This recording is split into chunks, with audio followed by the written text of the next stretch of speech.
We know the topic of the rise in pedestrian deaths in Tucson isn't something we can solve in a single newscast. But study after study, including the latest from Living Streets Alliance, shows Tucson has some of the most dangerous roads for pedestrians in the U.S. Tonight, we're searching for solutions with News 4 Tucson's Monica Garcia. Busy intersections out here like Grant and Oracle, no stranger to accidents, with recent studies showing right here in Tucson, the majority of pedestrians killed are on streets with speed limits above 35 miles per hour. But the data is only part of the story as we search for solutions. We're going to be heading toward the Stone, Fort Lowell area and then to the U of A. For more than a decade, something has been driving Peter Fall. I've had probably now over 15,000 students in my car. Making sure everyone under his instruction leaves with a clear understanding of defensive driving and why that could mean the difference between life or death on the streets of Tucson.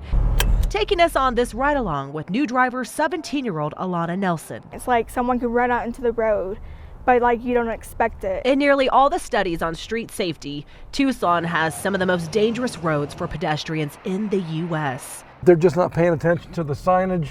They really don't know when to go other than I'm just going to go. And we're already on track to beat last year's numbers with 11 people killed so far since January 1st, according to Officer Frank Magos with Tucson Police. Tucson is growing. It's growing rapidly. We're seeing more people. We're seeing more vehicles. So what is the solution to the rise in these pedestrian deaths? He says there are many factors to the rise here, like the population growth and roads ill-suited for pedestrians. People drunk or high are also at higher risk of getting hit, and distracted drivers. It starts in the home, educating your young drivers. So whether you're walking near downtown, by a freeway, people getting hit while walking is no longer just a Midtown problem like out here at Oracle and Grant, or an East Side problem like at Grant and Craycroft. It's happening all over town. I tell my students, hands free. You can't be seen. Boom, boom. And you're on your phone, and that's a life that's gone. So what is the solution to the rise in pedestrian deaths in Tucson? Peter says it's what we can control, and that's people putting down their cell phones, giving them a fighting chance to hit the brakes.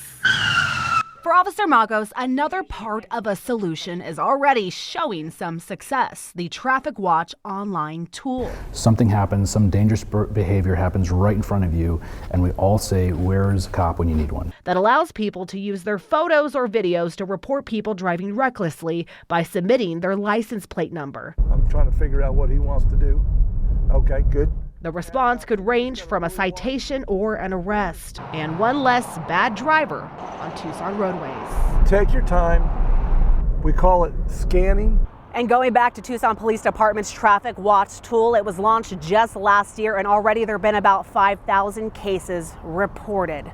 In Midtown, I'm Monica Garcia, News 4 Tucson. Still ahead on News 4 Tucson at 10.